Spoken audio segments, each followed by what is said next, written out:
Hola, ¿qué tal amigos? Una vez más, un episodio más, el tercer episodio de En Voz Alta, una producción de la Comisión de los Derechos Humanos del Estado de Coahuila.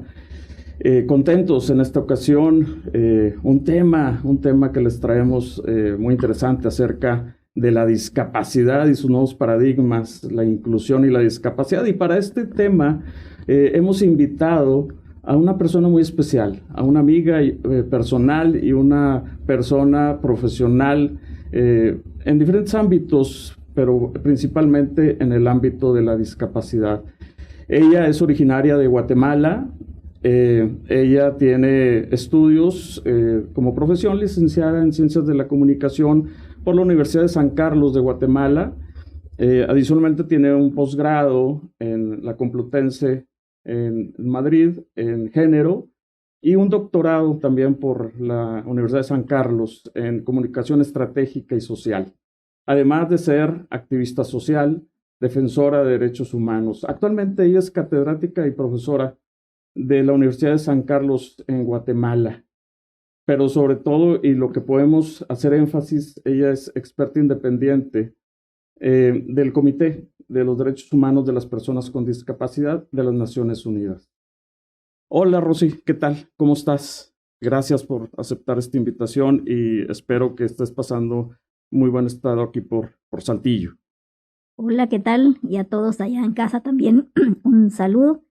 Y sí, muchas gracias por esa bienvenida tan familiar y acogedora que hace también match con el clima que estamos viviendo. Así es. Pues bueno, yo creo que podemos empezar esta plática, esta charla entre amigos acerca de este tema de la inclusión y la discapacidad y tocar varios temas, Rosy, si te parece, tocar para empezar. Para empezar, me gustaría preguntarte, ¿qué te motivó? ¿Qué te motivó a desarrollar toda esta profesión en el ámbito de las comunicaciones y sobre todo en la parte de la defensa de los derechos humanos de las personas con discapacidad? ¿Y a qué dificultades te has enfrentado como persona con discapacidad?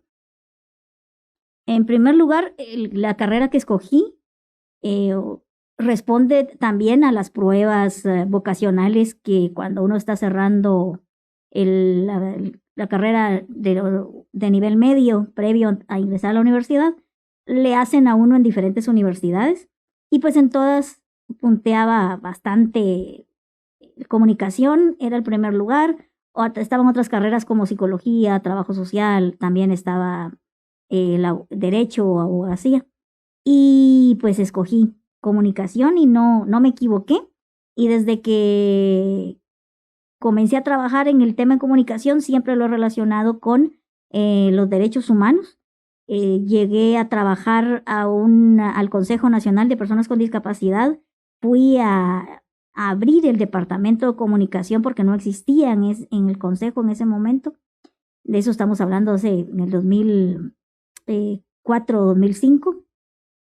Y me di cuenta en el mismo consejo que había un colectivo y que no estaba representado, que era el colectivo de las personas con talla baja, y empecé entonces a investigar, a buscar en otros países, y es de esa manera que logramos ser parte de una red.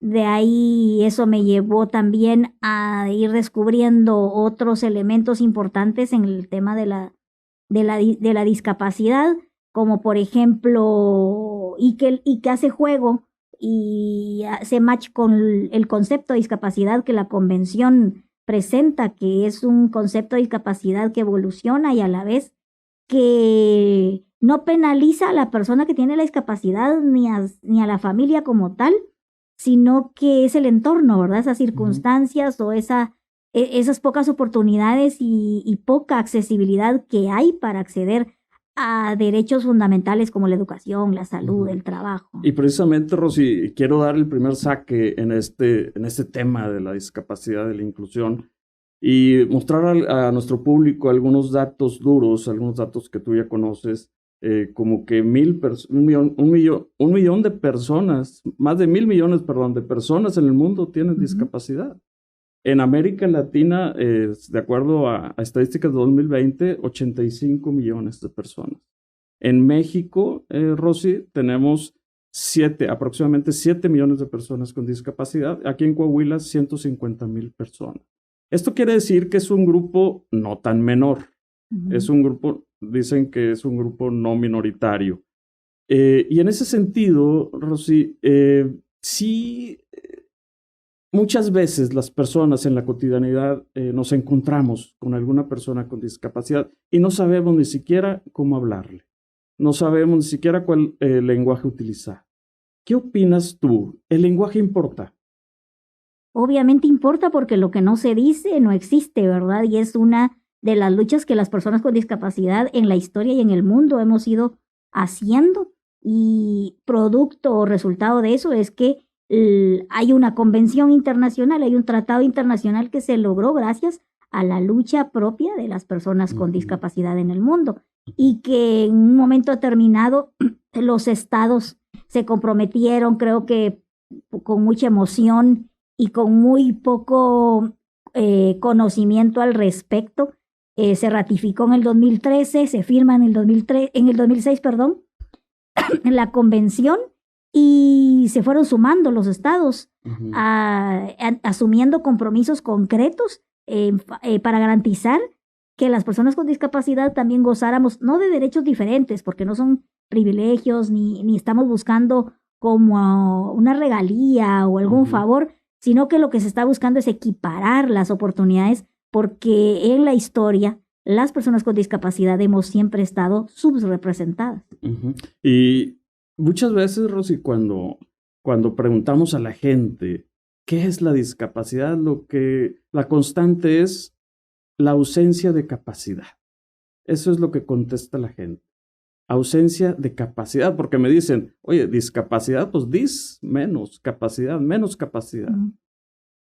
De hecho, hay un debate en cuanto a terminología. Hay un grupo, un foro de personas con discapacidad que surgió más que todo en la parte de Europa. En España hay un foro directamente que habla sobre diversidad funcional. A mí personalmente me identifico con ese término, pero se maneja más a nivel académico, más a nivel de academia y no con la población en general. Lo que está reconocido en la ley, tanto en las leyes nacionales como internacionales, es persona con discapacidad, pero siempre no podemos separar esos dos conceptos. Persona que reconoce esa categoría, esa calidad de persona primero, y que después tenemos una discapacidad, alguna situación en la que requerimos de algún apoyo, de algún soporte de alguna manera. Por ejemplo, las personas con discapacidad visual, tú utilizas todo el tiempo, ¿verdad? Los lectores de pantalla. Yo utilizo, por ejemplo, algún escalón para poder acceder de manera un poco más cómoda a las sillas, o hago algunos ajustes en mi casa o en la oficina en donde trabajo, en la propia universidad, aunque lamentablemente las autoridades a veces es el último eslabón en donde ni siquiera destinan recursos para poder hacer esos ajustes razonables a cosa a la que los estados todos están comprometidos a realizar. Por supuesto, y todo derecho requiere de un presupuesto, de una asignación de recursos para que se cumpla, ¿no? Para garantizarlo. Y bueno, está ahí esa parte que todavía nos falta, obviamente. Hace poco, Rosy, escuché una conferencia que diste, que le pusiste como título Exclusión de personas con discapacidad injusta e insostenible. El título está fuerte. Pero a mí me gustaría decirle aquí a nuestra audiencia que tú mencionabas en esta plática que las personas con discapacidad, si no están incluidas laboralmente, pues son un peso muy importante para la sociedad, ¿no? Y hablabas del PIB, del Producto Interno Bruto, que bajaba si no se incluían a las personas. ¿Qué me puedes decir de esto? ¿Qué es esto de la inclusión? O sea, porque, pues bueno. De hecho, es que es una oportunidad para los estados invertir en las personas con discapacidad lejos del paradigma asistencial, sino que desde el paradigma o desde el modelo de derechos humanos, cuando se invierten, los estados invierten en las personas con discapacidad, vamos a producir, porque entonces el transporte es accesible, vamos a llegar muy fácilmente a nuestros lugares de estudio, a nuestros lugares de trabajo, igual como llegaría cualquier otra persona. Se invierte en la infraestructura, no vamos a tener ningún problema porque no van a haber barreras estructurales que nos impidan la movilización y la independencia y vivir esa autonomía tan soñada que plantea la Convención Internacional sobre los Derechos de Personas con Discapacidad. También invertir en las empresas, incluso abriendo esos espacios laborales para personas con discapacidad con los ajustes necesarios. Entonces, estas personas con discapacidad van a tener un ingreso, y un ingreso que no se les está regalando, un ingreso que ellos mismos con sus capacidades están devengando un salario, un honorario, no por una cuestión asistencial, sino ellos mismos con su trabajo se lo están ganando. Entonces, los estados deben ser como más visionarios y no verlo desde la perspectiva de cuánto recurso, cuántos bonos voy a dar, sino cuánto voy a invertir en salud, por ejemplo, para que mi población tenga una salud lo más que se pueda, una garantía de la salud, lo más que se pueda garantizar, ¿verdad? Porque hay enfermedades que no se pueden evitar, pero lo que se pueda prevenir, por ejemplo, eso minimiza hasta costos en salud, porque entonces cuando se abordan las enfermedades de cualquier índole, no solo de personas con discapacidad, la hipertensión, por ejemplo, las enfermedades de hipertensión o esas cosas se pueden prevenir, se pueden evitar, y el Estado, si invierte en prevención, va a tener a futuro una reducción significativa en el gasto en salud, porque se va a reducir una serie de enfermedades que se derivan de eso que mencioné. Lo mismo pasa con las personas con discapacidad. Invirtamos en las personas con discapacidad en el ámbito laboral, en el ámbito educativo. En el ámbito laboral, por ejemplo, se incrementa el Producto Interno Bruto, se deja de percibir en el Producto Interno Bruto del país cuando dejamos de invertir en las personas con discapacidad. Claro, claro. Y yo creo que hablar del concepto de inclusión nos lleva a hablar de igualdad de oportunidades, nos lleva a hablar de participación de las personas, de acceso a los recursos y de acceso a los derechos, ¿no? De acceso a los derechos humanos. Y en ese sentido, pues, ¿cuál es esa brecha que tenemos actualmente, ¿no? De acuerdo a todo lo que tú conoces, tú has andado por muchas partes del mundo como experta independiente, y a mí me gustaría ver una comparación entre Latinoamérica o los estados parte, los países de Latinoamérica, el Caribe y Europa, por ejemplo, y ver realmente cuáles son los derechos más violentados para las personas con discapacidad. ¿Cuáles son esas voces que levantamos las personas con discapacidad? ¿Cuáles son esas voces más sentidas? Bueno, una buena práctica que me gustaría compartir y que es de un país latinoamericano es en Brasil. Recientemente tuve la oportunidad de participar precisamente en temas de educación superior y me llamó la atención el uso de la tecnología y cómo los departamentos, o sea, en las universidades ya se está creando departamentos específicos de tecnología, en donde aplican todas las TICs, en donde estas nuevas apps, y es más, hasta crean apps.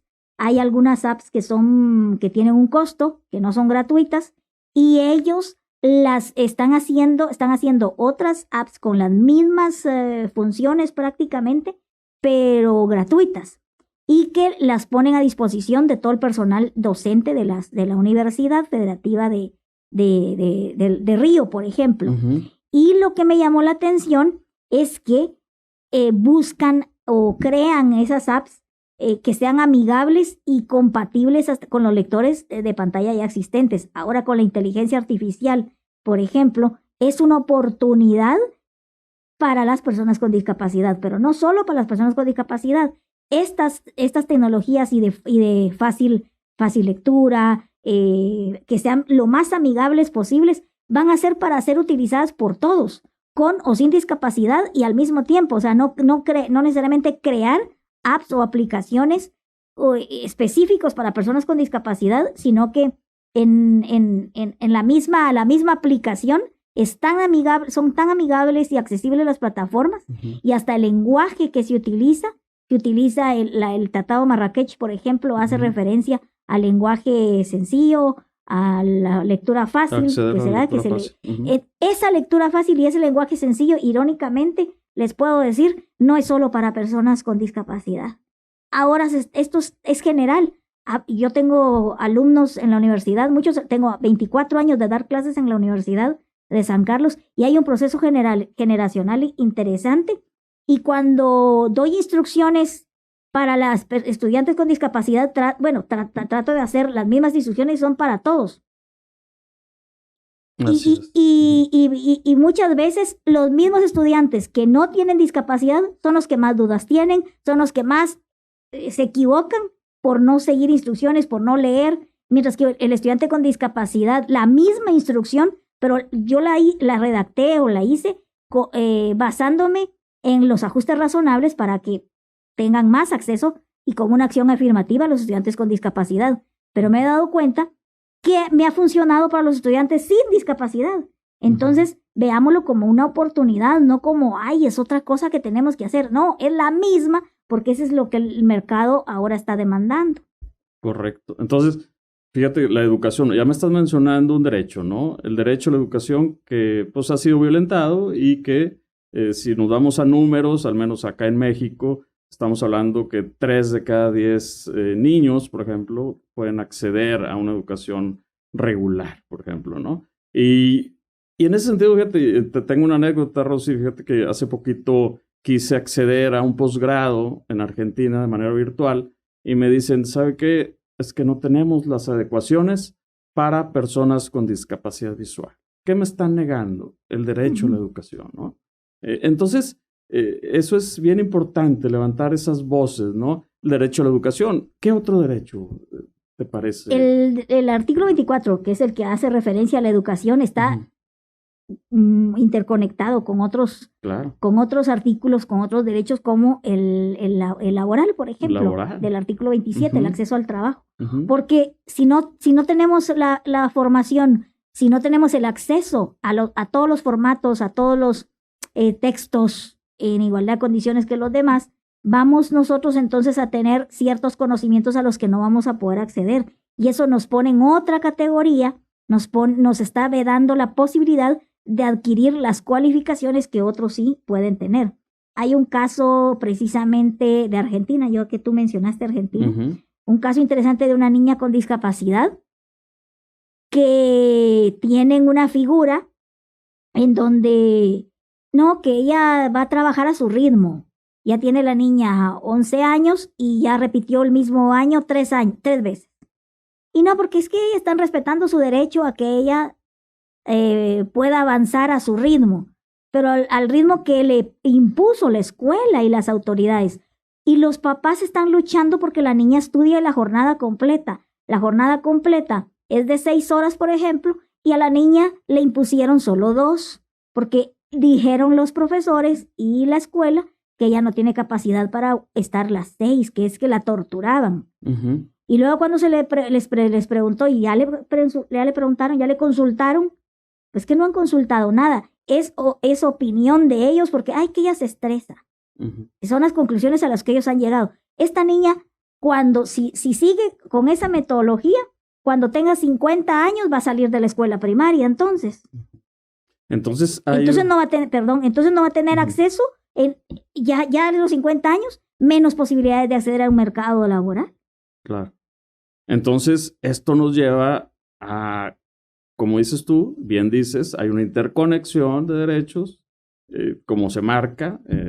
Esta interconexión precisamente nos hace que haya una brecha de desigualdad, que haya pobreza, no tengo educación, no tengo trabajo, y por lo tanto en México 6 de cada 10 personas con discapacidad son pobres.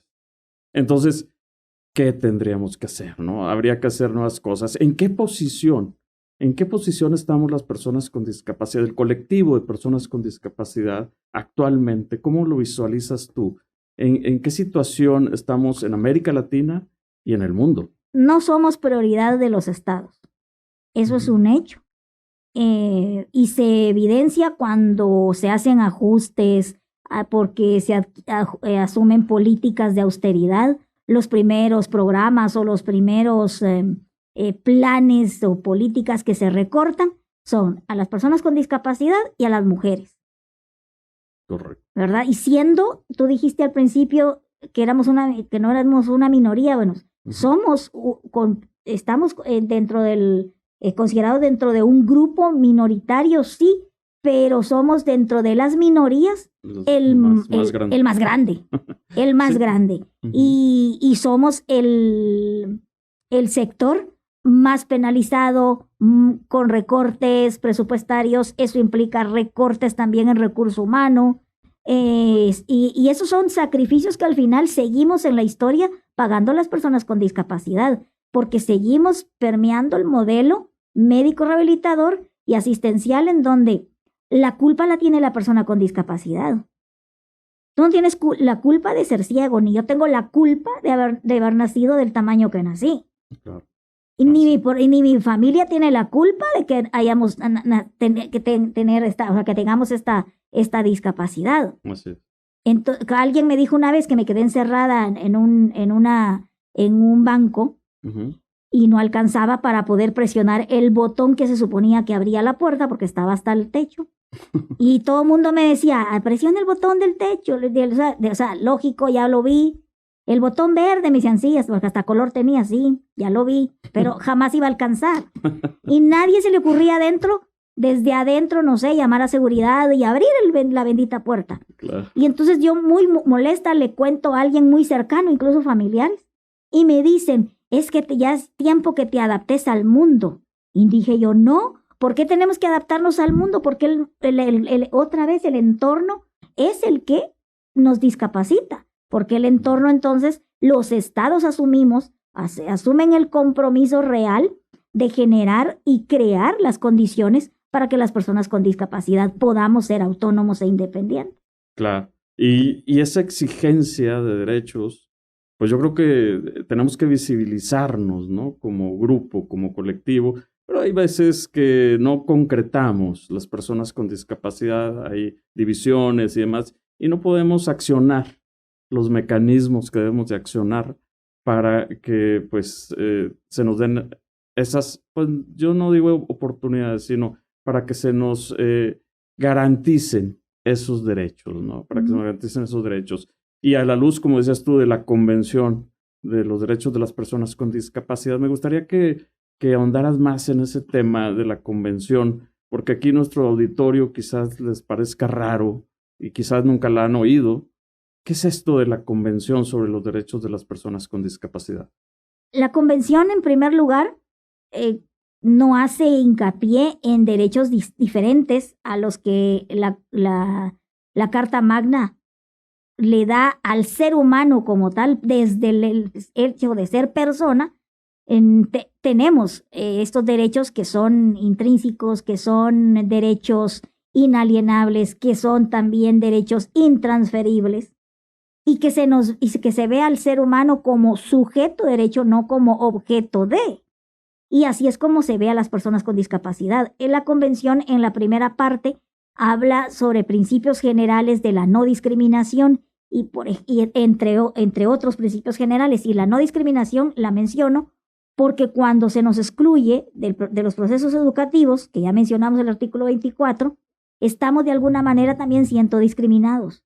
Cuando no somos también tomados en cuenta en las carteras o incluso ahora las plataformas para acceder a las búsquedas de empleo, que ahora se utiliza mucho la búsqueda de empleo de manera virtual y ya no tanto uno hacer esas grandes filas con su foldercito y que lleva uno su papelería, no, hay que enviarlo por correo o hay que subirlo a alguna plataforma en particular que no es accesible, le están vedando la posibilidad a la persona con discapacidad también. Eso es discriminación y está establecido dentro de uno de los principios generales de la Convención. Es muy explícita también en el artículo 6, es muy explícito sobre las mujeres y las niñas con discapacidad, porque en el mismo colectivo de mujeres hay hasta una distinción entre quienes tienen discapacidad y quienes no. Y hay un movimiento el movimiento de mujeres, que a mí me parece un movimiento, de hecho, desde que estudiando todas las teorías de género y me acuerdo cuando estudiaba la maestría, cada vez que yo hacía una pregunta relacionada a las mujeres y las niñas con discapacidad, la respuesta de mis formadoras en la maestría me decían, ese es otro colectivo, Rosa. Ese es otro colectivo, que lo valoramos, pero es otro colectivo. Y es que eso significaba, solo con esas expresiones me estaban descalificando y de una quitándome la categoría de mujer. Sí, claro. O sea, quitándonos a todas las mujeres y a todas las niñas con discapacidad la categoría de mujer. Así es. Y entonces, como colectivo de personas con discapacidad, tú decías, a veces tenemos nuestras diferencias, sí, es verdad, como todos los colectivos tienen sus diferencias, hasta uno entre hermanos tiene diferencias. El tema es no olvidar los derechos a los que tenemos todos. Entonces, a la luz de la convención, que este tratado internacional firmado por México, que ya lo comentabas, que se creó en 2006 y México lo firma en 2007, entra en vigor en 2008. En el 2011 la Constitución pone al mismo nivel a todos los tratados internacionales, son parte de nuestro marco jurídico. Entonces, ¿qué sigue? Entonces, ¿cómo podemos, Rosy, cómo podemos hacer para que se cumpla esta convención? Porque yo sé que existe un comité de seguimiento del cual perteneces tú. Tú eres del comité de expertos de la Convención sobre los Derechos de las Personas con Discapacidad y cada 6 meses vas a Ginebra, Suiza y participas en evaluar a países, a ver qué están haciendo en todos los temas, en todos los derechos de las personas con discapacidad. ¿Cómo funciona esto, Rosy? ¿Cómo funciona este comité? Bien, en primer lugar, nuestra función básicamente es conocer los informes tanto de los estados como los informes sombra de la sociedad civil. Y ahí es donde es importante que los colectivos, los diferentes colectivos de personas con discapacidad hagan presencia, ¿verdad? Y cómo hacer presencia a través de sus informes, a través de esa información con medios de prueba, por supuesto, medios de verificación, que nosotros podamos tener todos esos recursos para poder evaluar como tal, analizar a la luz de la convención, artículo por artículo, hasta dónde, qué es lo que se está cumpliendo o no se está cumpliendo en los estados. A partir de ahí, entonces, manifestamos una serie de preocupaciones con relación a las deficiencias que puedan existir con base a ciertos programas, incluso porque muchos de los estados insisten en mantener programas de asistencialismo, más no que fomentan el modelo o que se basan en el modelo de derechos, ¿verdad? De derechos humanos. Y entonces, luego, con base a esas preocupaciones vertidas de cada uno de los artículos, nosotros venimos y hacemos una serie de recomendaciones. Recomendaciones que son unas guías. Hemos elaborado y se han adoptado también algunas observaciones que son un poco más detalladas, en donde amplían, por ejemplo, la más reciente que se adoptó fue con relación al artículo 27, que hace énfasis en cómo aplicar mecanismos o cómo implementar mecanismos para abrir el campo laboral y para generar empleo para las personas con discapacidad. Lo mismo pasa con otros artículos como la observación directamente relacionada con las mujeres y niñas con discapacidad, la de educación, y recientemente se está trabajando también en el artículo, una observación general del artículo 11, que va a ser una guía realmente muy oportuna, porque el cambio climático, ya ven los estragos que está haciendo en el mundo y cómo se está reaccionando. Estamos preparados para no dejar atrás a las personas con discapacidad en ese tema también. Exacto. Oye, pues muy interesante. Yo tuve la oportunidad de estar contigo el año pasado allá. Me nutrió mucho, aprendí muchas cosas. Y esto a nivel nacional lo trabajamos como un mecanismo de monitoreo, un mecanismo de monitoreo nacional, en donde todos los estados de la República tiene un mecanismo estatal que precisamente va dando seguimiento a las instituciones, a lo que se está haciendo en el tema de discapacidad, ¿no? Aquí en el estado de Coahuila tenemos este mecanismo, estamos trabajando fuertemente en esa promoción, en la protección y en la supervisión de los derechos de las personas con discapacidad. Me gustaría ya para terminar, Rosy, que nos dieras un mensaje final. Yo estoy muy contento, la verdad, Rosy, te lo digo de todo corazón, de que estés con nosotros, dando todas estas aproximaciones, estos conceptos que son bien interesantes y que pueden ser muy interesantes para toda la audiencia, para todas las personas que nos escuchan. Un mensaje final que nos puedas regalar.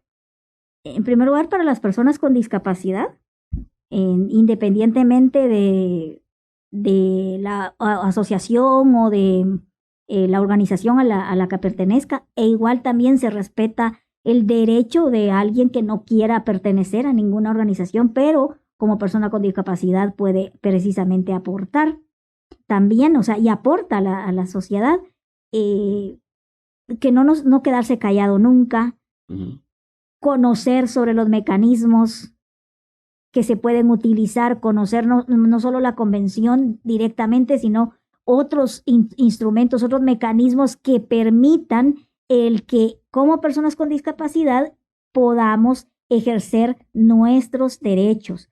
Muchas veces hay derechos que se violentan también porque la misma persona con discapacidad desconoce sus propios derechos.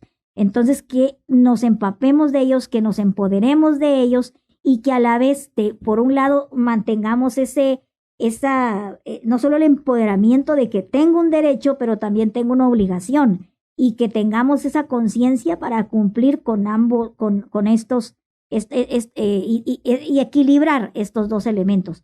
Y a las autoridades, a maestros, a empleadores, abrirse, hay que ser más visionario. Estamos ya, o sea, más allá en la colita casi del siglo, o sea, del siglo XXI, y todavía hay ejemplos de discriminación bien atroces que parecen que fueran de la Edad Media. No, hombre, ya es tiempo de cambiarnos el chip, ser más visionarios, y visionario significa también desde el aspecto económico. Pensemos en ese proceso de inversión, porque cuando uno habla de inversión también es para ganar. Entonces pensemos en inversión para poder también a la vez ganar sin excluir ni dejar a nadie atrás. No, muy bien. Oye, pues ese cierre estuvo formidable, Rosy. Agradecerte una vez más el que hayas aceptado esta charla. Vas a estar con nosotros en algunas otras conferencias que vamos a tener el día de mañana, el día pasado mañana, con diferentes actores. Y bueno, agradecerte una vez más. Y a ustedes, amigos, audiencia, agradecerles que se conecten, agradecerles que nos escuchen, que nos vean. Y bueno, ahora sí que en el próximo episodio nos veremos nuevamente. Gracias a la doctora Rosa Idalia Aldana Salguero. Gracias. Gracias.